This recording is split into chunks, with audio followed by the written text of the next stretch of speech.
Suasana di Desa Manislor, Kuningan masih mencekam pasca bentrok massa Ormas Islam dan Ahmadiyah. Di tengah banyaknya ledakan tabung gas, polisi Bekasi menggerebek tempat penyuntikan tabung gas LPG. Reza Rizaldi, teman dekat Ariel, masih diperiksa polisi sementara Luna Maya wajib lapor. World Expo Shanghai, China mengingatkan hubungan erat budaya Indonesia dengan China.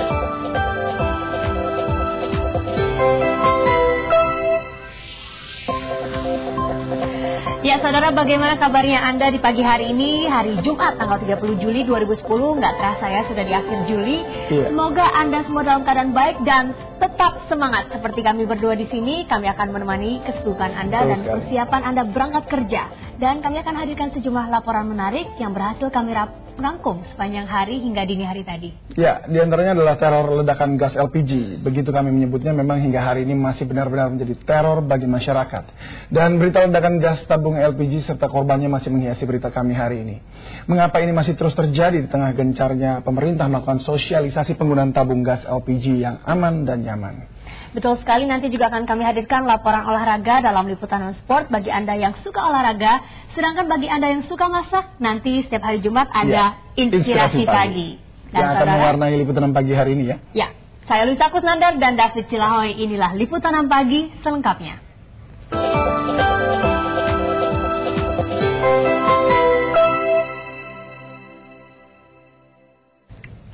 Saudara, Badan Pertanahan Nasional selesai melakukan pengukuran tanah di Cikeas, Bogor, Jawa Barat.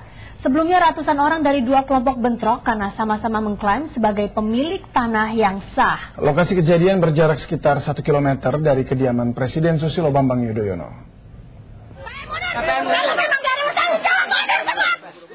Seorang warga Cikeas Ilir, Kabupaten Bogor, Jawa Barat ini memprotes sikap petugas yang melarangnya mendekat ke lahan seluas 3,4 hektar yang menjadi objek sengketa. Penjagaan ketat memang dilakukan karena sebelumnya ratusan orang dari dua kelompok bentrok dengan bersenjatakan pentungan dan batu. Mereka sama-sama mengaku sebagai pemilik tanah yang sah. Emosi kedua kelompok mereda setelah polisi mempertemukan wakil kedua kubu dan Badan Pertanahan Nasional atau BPN melakukan pengukuran ulang. Hasil pengukuran rencananya akan diumumkan hari ini di tempat yang belum ditentukan dan akan dihadiri perwakilan kedua kelompok. Lokasi bentrokan hanya berjarak sekitar 1 km dari kediaman Presiden Susilo Bambang Yudhoyono. Budi Santoso melaporkan dari Bogor, Jawa Barat. Pasca bentrok antar massa Ormas Islam dan Jemaah Ahmadiyah, suasana di Desa Manislor, Kuningan, Jawa Barat masih mencekam. Ormas Islam tetap menuntut pemerintah untuk segera membubarkan Ahmadiyah yang dituding sesat karena menistakan Islam.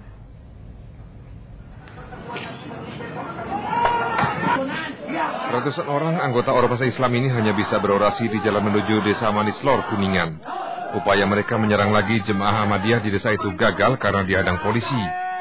Dalam orasinya, mereka tetap menuntut pemerintah segera membekukan semua aktivitas Ahmadiyah karena aliran itu sesat. Ya Allah, ya Rasulullah, kami datang ke sini membela agamamu ya Allah. Catatlah perbuatan kami ini. Sebetulnya aparat pemerintah dan pemerintah harus tersinggung. Mereka dilecehkan oleh Ahmadiyah ini. Sementara itu warga Manislor terus berjaga-jaga di jalan-jalan desa. Hadiah SKB itu apa? Ada. Penutupan masjid? Nggak ada istilahnya untuk penutupan masjid. Ya, kita kebaca kembali aja di situ. Kamis siang, ratusan orang dari sejumlah ormas Islam menyerang perkampungan Jemaah Ahmadiyah di Desa Manislor. Pasukan Brimopolda Jawa Barat berusaha menghalangi aksi massa, namun upaya itu gagal. Massa yang jumlahnya lebih banyak berhasil menembus barikade polisi. Pasukan Brimob bubar setelah dilempari batu bertubi-tubi. Massa ormas terus merangsek ke perkampungan Manislor. Mereka pun berhadapan dengan Jemaah Ahmadiyah yang sudah bersiaga. Perang batu antara kedua kubu pun pecah. Pihak Jemaah Ahmadiyah berkeras bertahan di Manislor. Mereka mengajak massa ormas berdialog sehingga tidak timbul kerugian di kedua pihak. Akibat bentrok ini, sejumlah rumah rusak. Satu orang anggota Ormas Islam terluka akibat terkena lemparan batu. Penyerangan massa Ormas Islam terhadap Jemaah Ahmadiyah yang kesekian kalinya ini adalah buntut ketidakpuasan terhadap pemerintah yang dituding tidak tegas terhadap Jemaah Ahmadiyah di Desa Manislor yang dinilai sesat. Atas bentrok di Manislor ini, pemerintah memprioritaskan penanganan keamanan. Selanjutnya mengajak semua yang terkait untuk duduk bersama mencari jalan keluar terbaik. Dan langkah selanjutnya kan tidak hanya masalah Polhukam itu. Banyak ulama, banyak aparat daerah juga, itu nanti belakangan. Tapi bagaimana solusi mencegah kerusuhan yang lebih lanjut. Tindakan-tindakan anarkis itu bagaimanapun tidak dibenarkan. Sehari sebelumnya, polisi Pamong Praja Kuningan menyegel sejumlah musola dan masjid milik Jemaah Ahmadiyah. Di tengah kecaman Jemaah Ahmadiyah, petugas memasang balok kayu pada pintu maupun jendela masjid. Tak lama setelah Satpol PP pergi, Jemaah Ahmadiyah membongkar palang segel. Pembongkaran segel itulah yang memicu penyerangan oleh massa Ormas Islam pada Kamis siang. Ridwan Pamungkas melaporkan dari Kuningan, Jawa Barat.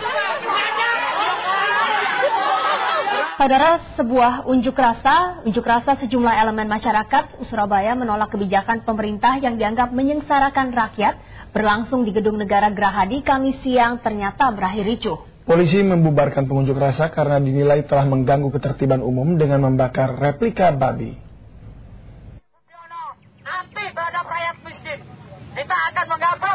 Unjuk rasa menolak kebijakan pemerintah yang dianggap menyengsarakan rakyat ini berakhir ricuh.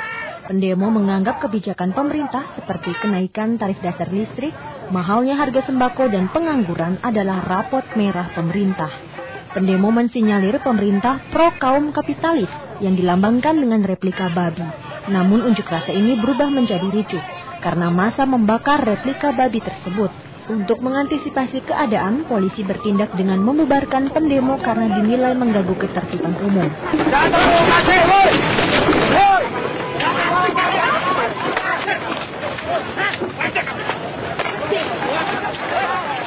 Polisi menahan sejumlah pendemo dan replika babi dibakar, dipadamkan lalu disingkirkan. Sebagian pengunjuk rasa yang masih bertahan melanjutkan aksinya dengan menggelar orasi. Unjuk rasa sempat memacetkan arus lalu lintas di kawasan Jalan Pemuda Surabaya. Winanto Nugroho melaporkan dari Surabaya.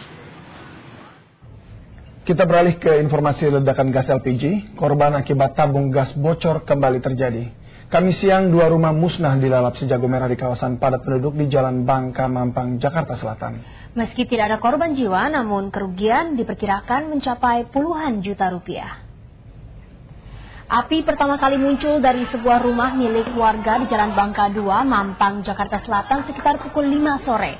Dengan cepat, api langsung menyambar ke seluruh bangunan dan rumah yang di sebelahnya. Alhasil dalam sekejap 2 rumah pun ludes terbakar. Api berhasil dijinakan setelah 17 unit mobil pemadam kebakaran diterjunkan ke lokasi kejadian. Disinyalir kebocoran tabung gas 3 kg menjadi penyebab kebakaran tersebut. Namun kepastian masih menunggu penyelidikan pihak terkait lebih lanjut. Tidak ada korban jiwa dalam peristiwa itu, namun kerugian akibat kebakaran ditaksir mencapai puluhan juta rupiah. Kebakaran tersebut juga menyebabkan kemacetan panjang di sekitar lokasi kejadian. Selain ruas jalan yang sempit, kemacetan terjadi mengingat jam pulang kerja sedang berlangsung. Di Malang, Jawa Timur, ledakan gas LPG melukai Susriwati, seorang penjual nasi pecel. Warga Kedung Kandang Malang itu harus dirawat di rumah sakit karena menderita luka bakar di sekujur tubuhnya. Ledakan terjadi saat Susriwati menyalakan kompor gas yang menggunakan tabung 3 kg. Saat itu tanpa menyadari gas bocor dan memenuhi ruang dapur, korban menyalakan kompor. Terjadilah ledakan kuat yang membakar tubuh korban dan benda-benda di dalam dapur.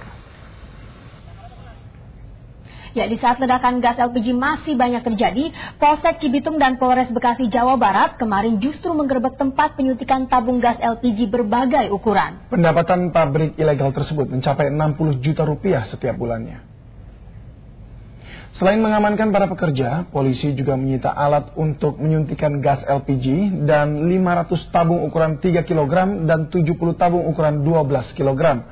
Usaha ini diperkirakan sudah beroperasi sejak 5 bulan dan sulit dilacak karena pemilik membuat tempat usahanya seperti rumah tinggal biasa. Para tersangka kini ditahan di Mapolsek Cibitung, sedangkan pemilik usaha melarikan diri. Pendapatan pabrik ilegal tersebut mencapai 60 juta rupiah setiap bulannya. Penertiban pedagang oleh Satpol PP di sepanjang jalan Tulu Kebasi, Ambon, Maluku berlangsung ricuh. 1 orang terluka terkena lemparan batu. Kericuhan ini terjadi saat petugas Satpol PP menertibkan pedagang bensin eceran karena dianggap memicu kemacetan dan mengganggu keindahan kota. Para pedagang menolak kios mereka dibongkar paksa oleh petugas sehingga sempat terjadi saling lempar batu. Seorang bocah mengalami luka di kepala akibat terkena lemparan batu. Keributan ini baru mereda setelah polisi tiba di lokasi kejadian untuk melerai pedagang dan petugas Satpol PP.